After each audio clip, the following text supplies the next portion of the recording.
Eu não sei exatamente quanto tempo faz que nós começamos esse estudo. Eu não fui procurar porque me lembrei disso agora. Quanto tempo nós começamos a estudar o Evangelho de João? E nem sei qual é o número da exposição. Alguém poderia até dar uma olhadinha para ver aí? Mas eu tenho a impressão que lá pelo capítulo 7, eu disse, eu não sei se eu acabo a exposição desse livro. Possivelmente nós seremos interrompidos nesse caminhar. Eu gosto muito do Campbell Morgan, que ele dizia assim, eu começo o meu dia de trabalho esperando que ele não acabe e eu já entre na casa do Pai. Isso ele disse no princípio do século XX. A gente ainda tem vivido algum tempo, mas o fato é que a expectativa da volta do Senhor me tem chamado muita atenção. E eu quero estar preparado. Como aquele bombeiro que eu fui visitar em 1980. Nós estávamos num intercâmbio de Rotary, lá no estado de Nova York, na cidade de Rensselaer. E nós fomos visitar um bombeiro, negócio dele. Ele tinha uma fábrica de papéis, de transformação de papel, de caixas. E nós estávamos ali conversando com ele, e de repente, naquele tempo era bip. Você se lembra do tempo do bip? O bip apitou, pip, pip, pip, pip, ele olhou aqui, e impressionante. Ele meteu os pés nos coturnos que estavam ali, já puxou a roupa, entrou no carro e disse, desculpa, mas eu tenho uma diligência agora, imediatamente, porque lá os bombeiros são voluntários. E ele tinha que estar preparado qualquer hora. Então ele tinha a roupa no carro, ele tinha roupa em casa, ele tinha roupa na fábrica.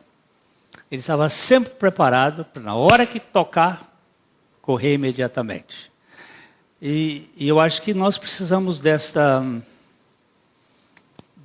questão de urgência, de preparo. Então, nós começamos a expor este livro, que é um evangelho que fala do Filho de Deus. Você sabe, cada evangelista, cada escritor dos evangelhos, eles têm uma ênfase. O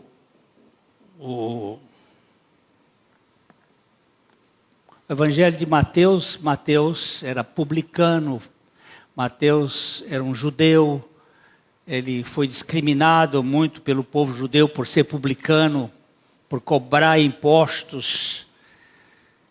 E ele, quando o Senhor o chamou, foi num jantar, e ele foi chamado pelo Senhor para ser discípulo, ele deixou tudo.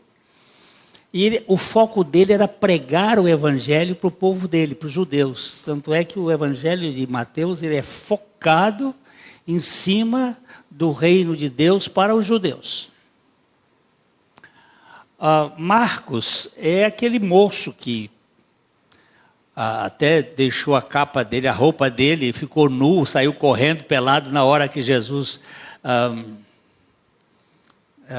quando Jesus foi preso, ele saiu correndo. Ele teve um episódio com Paulo e com Barnabé. Eles tinham levado ele na primeira viagem E segundo o Dr. Taylor, ele talvez tinha uma namoradinha em Jerusalém, e ele voltou da Panfilha, voltou, e era uma pessoa assim meio mais curto, ele tinha umas coisas rápidas, então é que o evangelho dele é o menorzinho, mas ele tinha uma preciosidade, ele estava preocupado com os gentios, principalmente com os romanos, ele tinha aquele foco. Lucas já era o doutor, o médico, e evangelizou especialmente os gregos, então a vocação dele era para atingir o coração do povo dos gregos.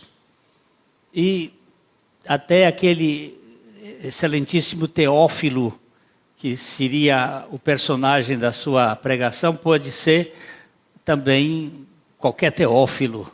Até no nosso boletim, hoje, na capa, está aí uma das posições da teofilia, que seria essa relação que a gente teria com Deus, amigos de Deus, amigos de Deus. Agora, João é o último dos evangelistas e ele tinha um foco de Jesus como o Filho de Deus. Mateus é o rei, Marcos é o servo, Lucas é o filho do homem e João o Filho de Deus. Tanto é que essa série, ela fala de o Filho de Deus, Jesus, o Filho de Deus, como sendo a ênfase do Evangelho. E nós estamos aqui no capítulo 17. Falta o 18, 17 pedação, 18, o 19, o 20 e o 21. Pode ser que a gente gaste aí mais uns 3 anos. É uma fórmula apenas para provocar um pouco, mas o negócio é que não acaba. Não acaba. E não temos pressa. E se o Senhor voltar, aleluia, vamos para Ele. Nós estamos nesta oração extraordinária. Eu queria andar um pouquinho hoje, mas vamos começar no versículo 6, que é do 6 ao 19, vamos ver se a gente vai lá, mas eu tenho a impressão que não. Do 6 ao 19 é quando Jesus ora pelos seus do seu tempo.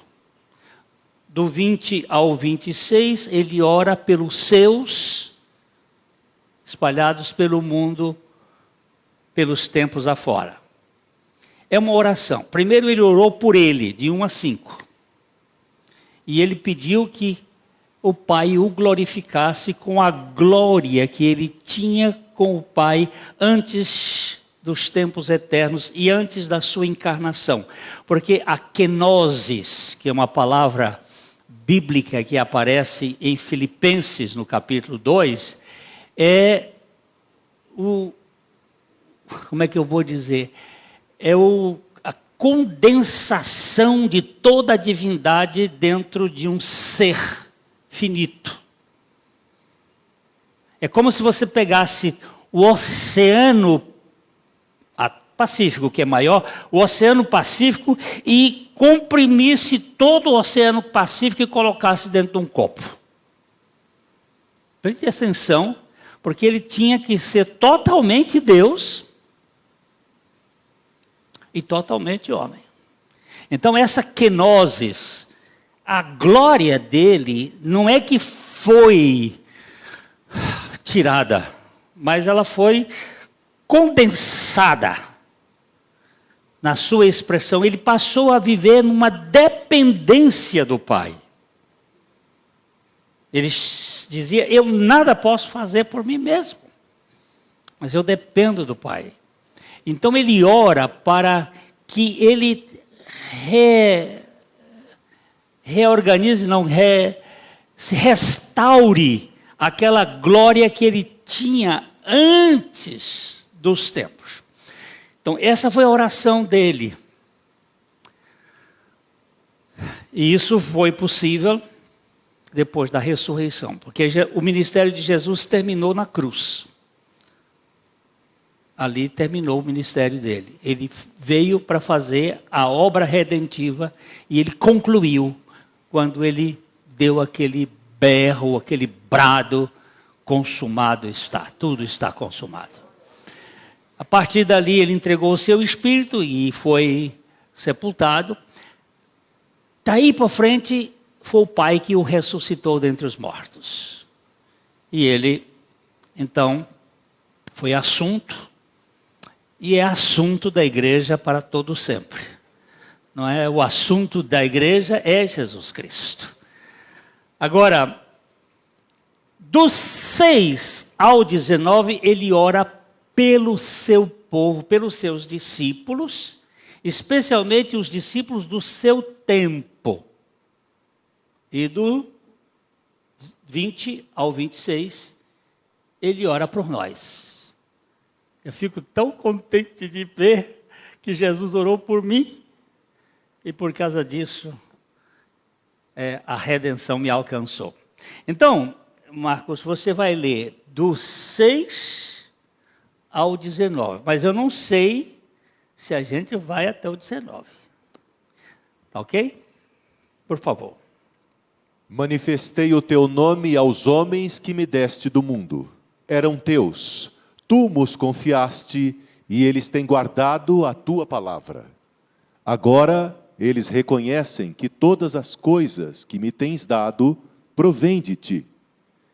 Porque eu lhes tenho transmitido as palavras que me deste, e eles as receberam e verdadeiramente conheceram que saí de ti, e creram que tu me enviaste. É por eles que eu rogo. Não rogo pelo mundo, mas por aqueles que me deste, porque são teus. Ora, todas as minhas coisas são tuas, e as tuas coisas são minhas, e neles eu sou glorificado. Já não estou no mundo, mas eles continuam no mundo, ao passo que eu vou para junto de ti. Pai Santo, guarda-os em teu nome, que me deste, para que eles sejam um, assim como nós. Quando eu estava com eles, guardava-os em teu nome, que me deste, e protegi-os, e nenhum deles se perdeu, exceto o filho da perdição, para que se cumprisse a Escritura.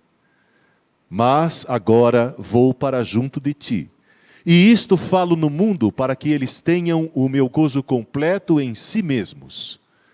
Eu lhes tenho dado a tua palavra, e o mundo os odiou, porque eles não são do mundo, como também eu não sou. Não peço que os tire do mundo, e sim que os guarde do mal. Eles não são do mundo, como também eu não sou. Santifica-os na verdade. A tua palavra é a verdade. Assim como tu me enviaste ao mundo, também eu os enviei ao mundo. E a favor deles, eu me santifico a mim mesmo, para que eles também sejam santificados na verdade. Nosso Pai querido, que chão seguro é a tua palavra. Ordena os nossos passos na tua palavra, porque nela não se apoderará de nós nenhuma iniquidade.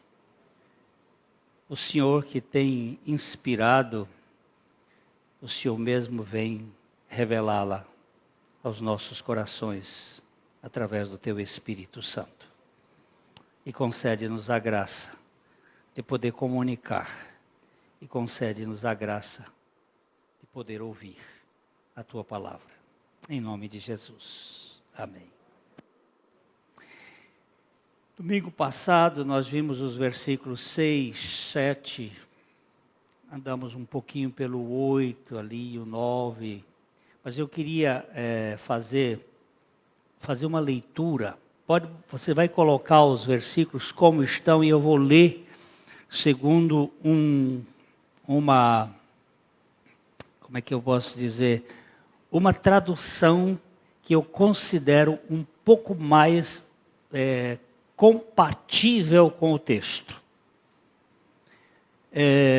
Manifestei teu nome aos homens que me deste do mundo, eram teus, tu nos deste, essa versão diz confiaste, mas o termo é realmente uma dádiva, um presente. Um presente de Deus, Pai ao Filho. Um presente. E me deste, eles têm guardado a tua palavra. Verso 7. Agora eles conhecem que todos os que me tens dado provém de ti. Aparece coisa e não há coisa nenhuma ali. Todos os que me tens dado provém de ti, porque eu lhes tenho transmitido as palavras que me deste, e eles as receberam, e verdadeiramente conheceram que eu saí de ti, e creram que tu me enviaste. É por eles que eu rogo, não rogo pelo mundo, mas por aqueles que me deste, porque são teus. Ora, todos os meus que tu me deste são teus, e todos os teus são meus, e neles eu sou glorificado. Retirando algumas interpolações, aqui nós temos a mensagem.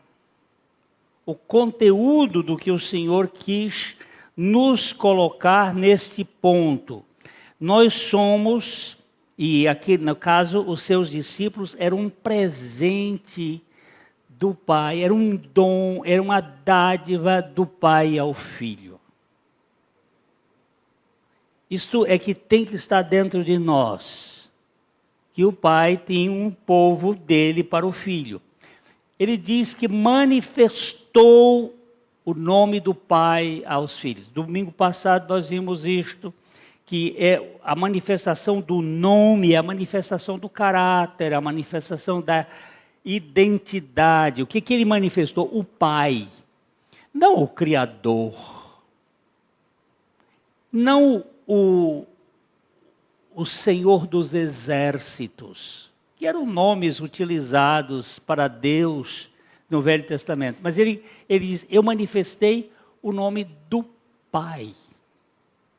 É muito importante esta ideia, porque isso aqui muda o foco da velha dispensação para a nova. A nova é uma família que tem muitos filhos, e estes filhos têm um pai, que é o Pai Nosso, não é Pai meu, é Pai Nosso. E isso dá uma ideia de comunidade, de relacionamento. Nós vimos também que os discípulos foram dados e eles foram separados do meio da humanidade para pertencer a Cristo. Eles guardaram a palavra do Senhor, ainda que tivesse falhas. Mas Jesus disse assim, eles guardaram a minha palavra. Eles têm guardado a minha palavra. Apesar de todas as falhas e deficiências, Jesus deu crédito por terem crido e obedecido a sua palavra. Depois, o Salvador revelou perfeitamente o Pai aos filhos, e mais que vimos algumas coisas. Agora eu queria falar um pouquinho aqui no versículo 7, 9 e 10. Vamos dar uma voltinha aos versículos 9 e 10. É por eles que eu rogo.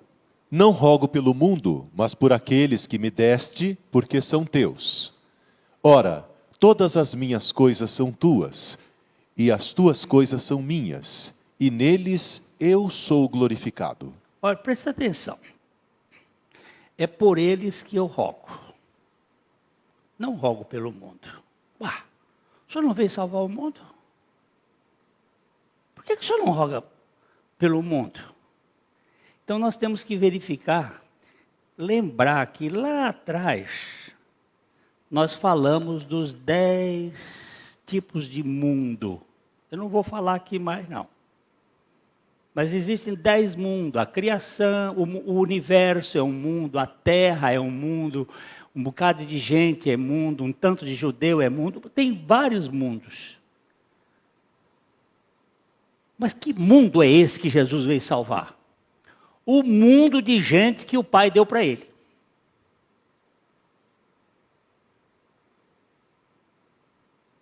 Ele não morreu para uma possível salvação a todos. Ele morreu por uma salvação real para todo aquele que ele recebeu do Pai. Não é uma possibilidade de ser salvo, é para salvar os que o Pai deu para ele. E ele ora por eles. Ele disse, eu não oro pelo mundo. Eu sempre ficava, mas por que o senhor não ora por esse mundo? Esse mundo aí eu não oro. Ele não orou por Jerusalém. Por Jerusalém ele chorou. E ele lamentou. Jerusalém, em outra ocasião, Jerusalém que matas os profetas e apedreja os que te são enviados. Quantas vezes eu quis ajuntar os seus filhos como a galinha faz com os seus pintinhos, e vocês não quiseram. Mas Jesus nunca orou por Jerusalém, ali. Ele não orou pelos religiosos. Ele não orou por aquela gente arrogante. Ele orou por um povo. Por aqueles que tu me deste.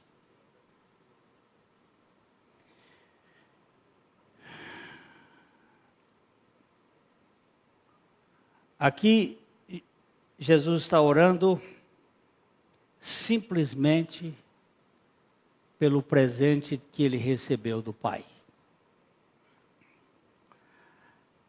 Minha oração não é por este mundo, mas por aqueles que me deste, pois eles pertencem a ti.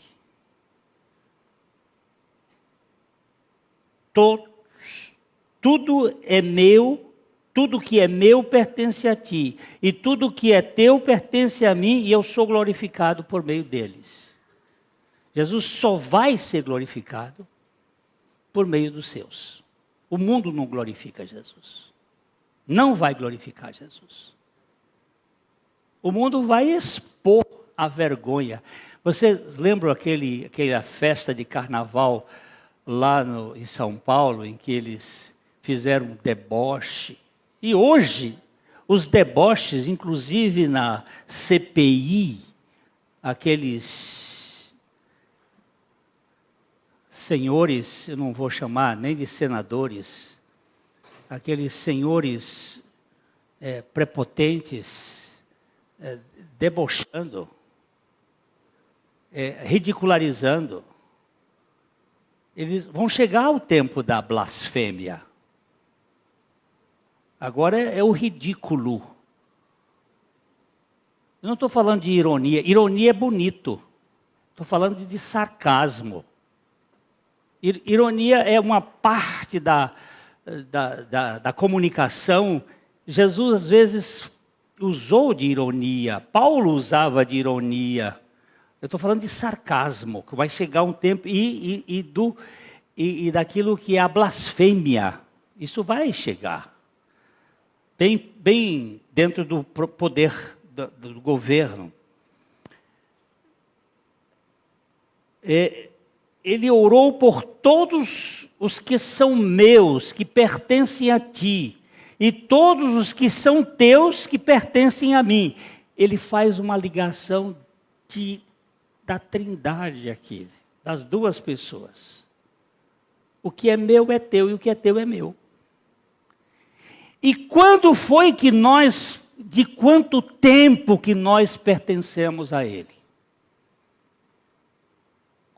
Do tempo do nosso nascimento? do ventre da nossa mãe, alguns ele selecionou do ventre, como o caso de Jeremias. E até Paulo ele selecionou do ventre. Mas há quanto tempo nós pertencemos, nós que cremos, pertencemos a Deus? Desde a eternidade. Quando você vai construir um templo, vamos aqui olhar, esse templo aqui que foi reformado, ele passou primeiro pela mente de um arquiteto. E esse arquiteto desenhou isto. Ele colocou isto dentro de uma... Hoje não é mais planilha, como é que chama esses negócios de arquiteto moderno? AutoCAD? AutoCAD. Botou aquilo lá, fez. Aí nós olhamos, aprovamos, achamos bonito. Então, antes da criação, a Trindade onisciente, entendeu o que é onisciência? Você já sabe o que é onisciência? Não tem nem consciência do que é onisciência. Mas é um conhecimento absoluto de tudo, além de qualquer informação. Porque o tempo, vamos dizer aqui, o começo da criação e o fim desse sistema aqui, é isso aqui. E a eternidade é isso aqui, só para entender. Então, o tempo está aqui contido. É pequenininho. Ele tem um bereshit, um princípio. E ele tem um fim. Mas a eternidade está lá por cima. Então, antes que houvesse tempo, ele já era. E nesse tempo, ele já selecionou, escolheu os seus. Vamos dar uma olhadinha em Tito. Paulo escrevendo ao seu filho na fé, Tito. No capítulo 1, do verso do 1 ao 4. Paulo, servo de Deus e apóstolo de Jesus Cristo, para promover a fé que é dos eleitos de Deus e o pleno conhecimento da verdade, segundo a piedade. Pode ir até para aí na piedade. Volta aí. Paulo, servo de Deus e apóstolo de Jesus Cristo, para promover a fé que é dos eleitos de Deus e o pleno conhecimento da verdade, segundo a piedade. Olha, por favor, aqui tem uma coisa que eu queria chamar a atenção.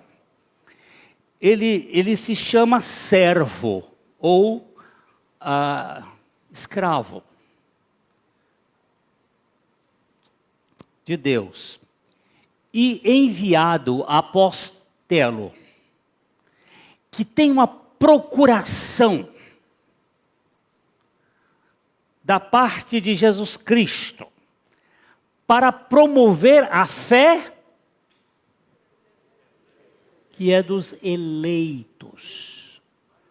Aqui não está falando de eleitos judeus, porque Paulo era um pregador dos gentios, estava escrevendo para Tito, que era um gentio. Então, dos eleitos. Eleitos de Deus. E para o pleno conhecimento da verdade segundo a piedade. Toca para frente. Na esperança da vida eterna, que o Deus não pode mentir, prometeu antes dos tempos eternos. E esse Deus que prometeu, ele tem palavra. E o que ele promete, ele cumpre. O plano dele foi feito antes dos tempos eternos. Quando é que eu fui salvo? No dia 8 de agosto de 1976? Ou na eternidade? O projeto começou lá. E aquele que começou a boa obra vai completar até o dia de Cristo Jesus. Ok? Seguindo.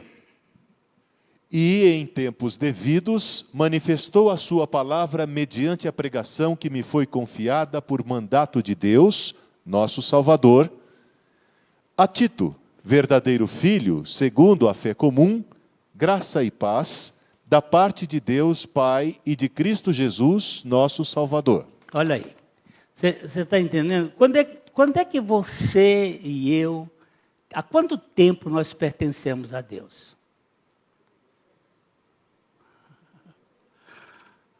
Antes dos tempos. Estamos dentro de um plano dele, de um projeto dele. Ele disse, ide por todo o mundo e pregai o evangelho a toda a criatura. Quem crê? Ou quem identifica? A pregação é universal, a fé é particular. Quem crê? Eu vou fazer a minha traduçãozinha, todo mundo tem direito de fazer a sua. Né? Quem crê que foi batizado será salvo. Quem não crê já está condenado. Foi batizado onde? Na cruz com Cristo.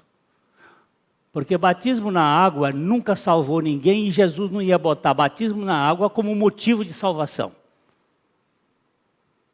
Mas sim como testemunho daquele que foi salvo. E nós fomos batizados em Cristo na cruz. Então, vamos ver Efésios capítulo 1, versículo 3 e 4. Efésios 1, 3 e 4. Bendito o Deus e Pai de nosso Senhor Jesus Cristo, que nos tem abençoado com toda sorte de bênção espiritual nas regiões celestiais em Cristo, assim como nos escolheu nele antes da fundação do mundo, para sermos santos e irrepreensíveis perante a ele em amor. Bendito Deus e Pai de nosso Senhor. Bendito Deus e Pai. Olha que palavra. Está revelando a identidade dos filhos, que nos elegeu nele, antes da fundação do mundo, para o quê? Para sermos, escolheu nele antes da fundação, para sermos irrepreensíveis perante ele, e em amor, nos predestinou para ele, para a adoção de filhos.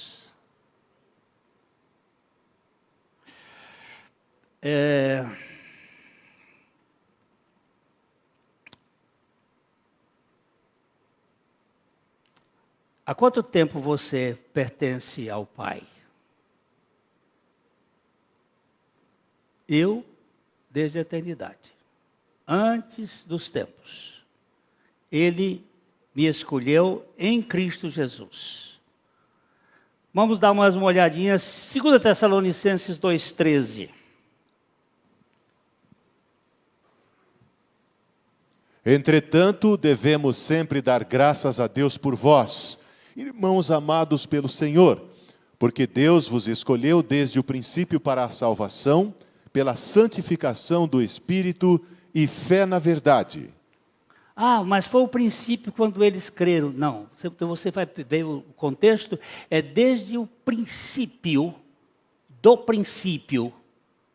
Porque no princípio era o verbo estava com Deus, e o verbo era Deus, e ele criou todas as coisas, e ele separou o seu povo, e deu esse povo a Jesus Cristo.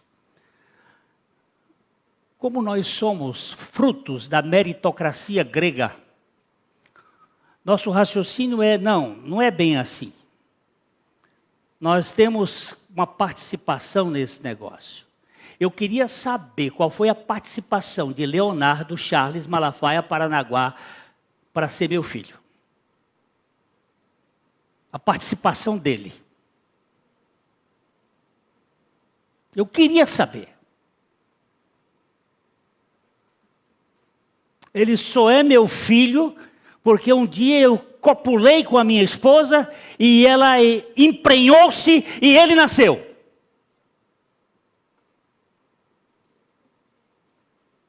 Deus, como Criador, é Criador de todos. Mas como Pai, Ele é Pai dos filhos dele.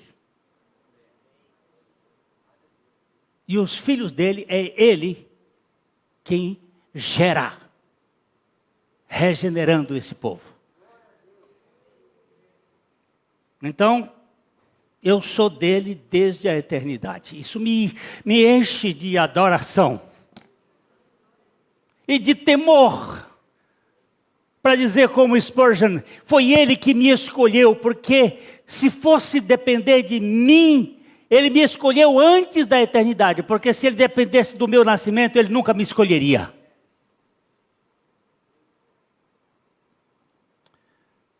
Agora, vamos para o versículo 11. Já não estou no mundo, mas eles continuam no mundo, ao passo que eu vou para junto de ti. Pai Santo, guarda-os em teu nome que me deste, para que eles sejam um, assim como nós. Ele ainda estava no mundo. Que oração mais esdrúxula. Já não estou no mundo. Espera aí. Que história é essa? Ele estava com os discípulos ali? Ou esse mundo aqui é outro mundo? Já não estou no mundo, ao passo que vou para junto de ti, Pai Santo.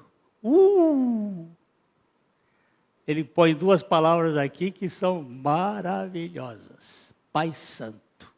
Olha só. Guarda-os em teu nome que me deste. Guarda no teu nome os que me deste ou guarda no teu nome que me deste? Aí os teólogos brigam para saber o que é isso, porque ninguém sabe direito.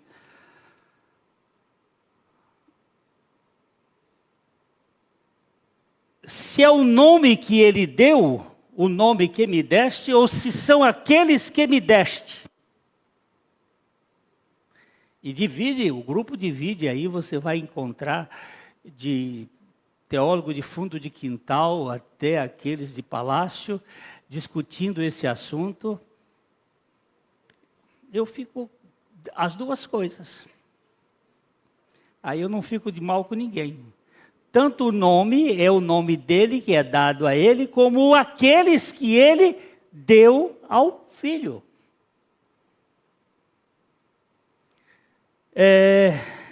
Esse título, Pai Santo. Aqui, a palavra santo fala de alguém que é infinitamente alto. O dicionário de Vini, que é um bom trabalho, um cara que gastou 30 anos para escrever esse dicionário, é um dicionário muito capaz, ele diz o seguinte: é evidente que Hagios, santo, e suas palavras afins expressam algo mais e mais alto do que hieros, que significa sagrado, eternamente associado a Deus. Então esse Hagios santo está ligado a Deus. Algo mais do que símenos, digno, honroso. Algo mais do que hagnos, puro, livre de contaminação. Hagios é mais abrangente, caracteristicamente divindade. Ele põe alto, santo, mas ele antecede dizendo Pai. Pai. Que fala de alguém intimamente perto. Olha que comparação gloriosa. Eu gosto muito de Isaías 57, 15. Isaías 57, 15.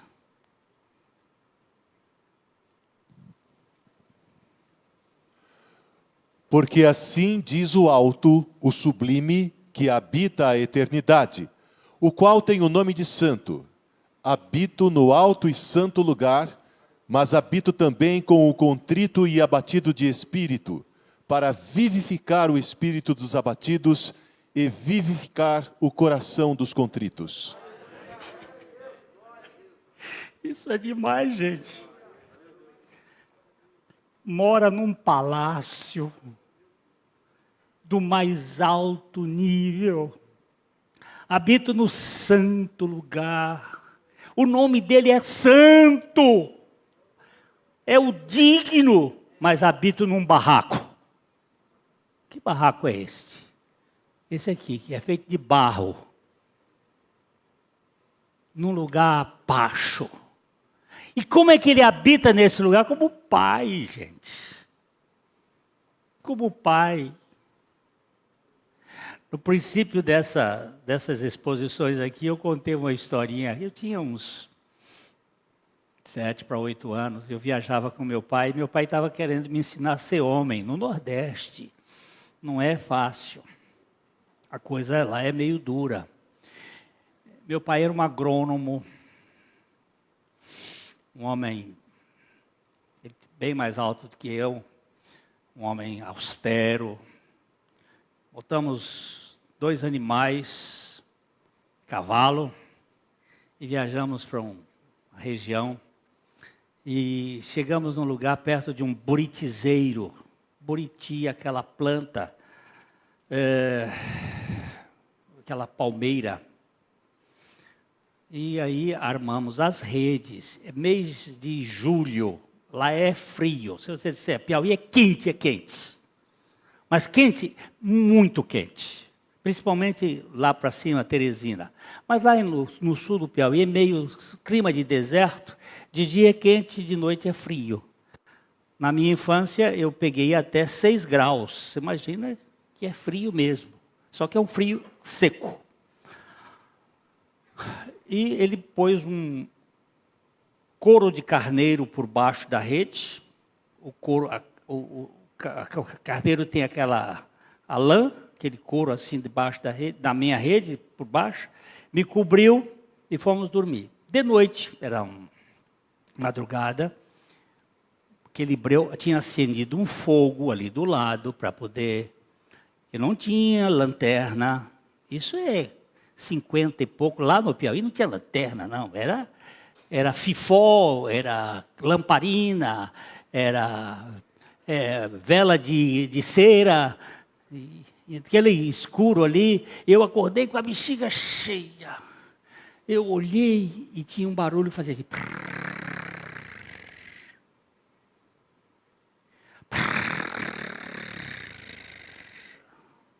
E lá é região de onça, de cobra. E quem disse que eu ia descer dessa rede? De jeito nenhum. Aí naquele medo, no escuro, eu disse, papai? Papai? Que é, Glênio? Eu estou com medo. Medo de quê? Desse barulho. É a palha do buritizeiro. É o vento na palha do buritizeiro. Eu quero fazer xixi. Desce da rede. Mas tem cobra. Não tem cobra, não. Desce da rede. Cobra não vem aqui, tem fogo. Está aquela brasa bruxuleante. Desci, deitei, ele veio, me cobriu. E eu dormi. Por quê? Papai. Mas eu tenho um pai que não cochila, que não dormita. Por isso Jesus disse, enquanto eu estive com eles aqui, eu os guardei em teu nome, mas eu agora vou, e quando eu for, papai, guarda eles em teu nome.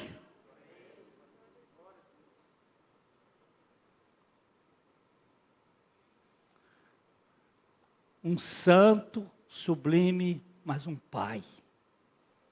A oração de Jesus é para que todos sejam um. A unidade se refere à unidade do caráter cristão. Como o Pai e o Filho são um, ele está o tempo todo dizendo, o que é meu é teu, ele está falando dessa unidade. E ele agora diz assim, como o Pai e o Filho são um, em semelhança moral, os crentes devem ser unidos nesse mesmo respeito, para que sejam como o Senhor Jesus Cristo. Eu achei muito interessante essa história. Conta-se que na carpintaria, certa vez, houve uma estranha assembleia. Uma espécie de assembleia de sindicato na carpintaria. Foi um verdadeiro bate-boca para acertar diferenças. O Martelo exerceu a presidência, mas os participantes lhe notificaram que teria que renunciar. Qual a causa? Fazia demasiado barulho. E, além do mais, passava o tempo todo golpeando. O Martelo aceitou a sua culpa, mas pediu que também fosse expulso o parafuso, dizendo que ele dava muitas voltas para conseguir algo. Diante do ataque, o parafuso concordou, mas por sua vez pediu a expulsão da lixa. Dizia ele que ela era muito áspera no tratamento com os demais, entrando sempre em atritos. A lixa acatou, com a condição de que se expulsasse o metro, que sempre media os outros segundo a sua medida, como se fosse o padrão único e perfeito. Nesse momento, entrou o carpinteiro, juntou o material e as ferramentas e iniciou o seu trabalho. Utilizou exatamente o martelo, a lixa, o metro e o parafuso. Finalmente, a rústica madeira se converteu num fino móvel. Quando a carpintaria ficou novamente só, a assembleia reativa à discussão.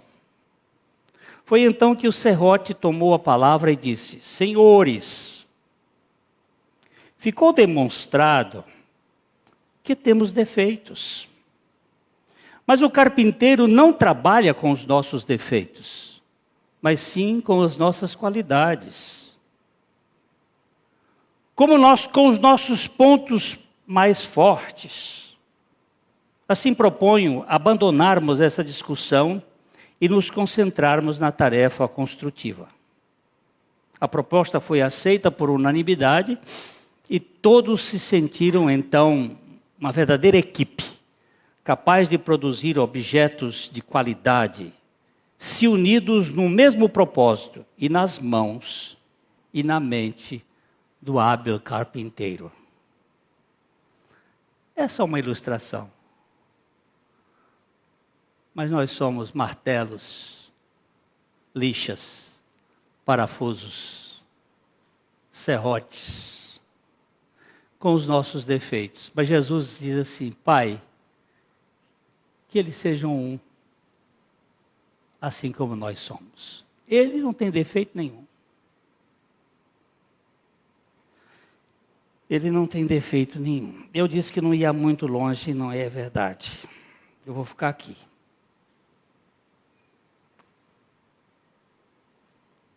Depois a gente volta, se Jesus não voltar.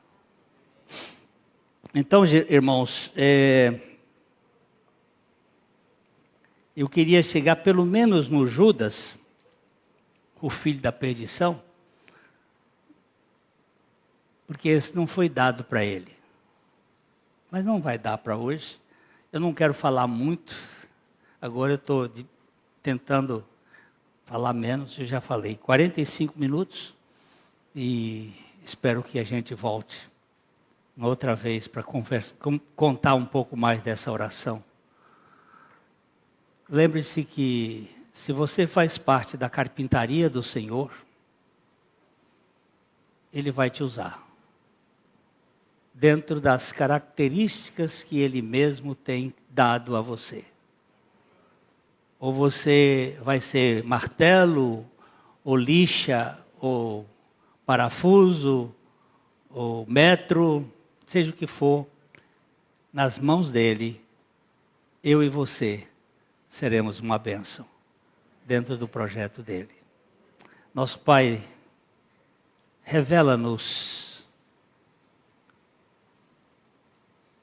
que a nossa escolha não dependeu dos nossos méritos, mas foi a Tua graça que nos escolheu.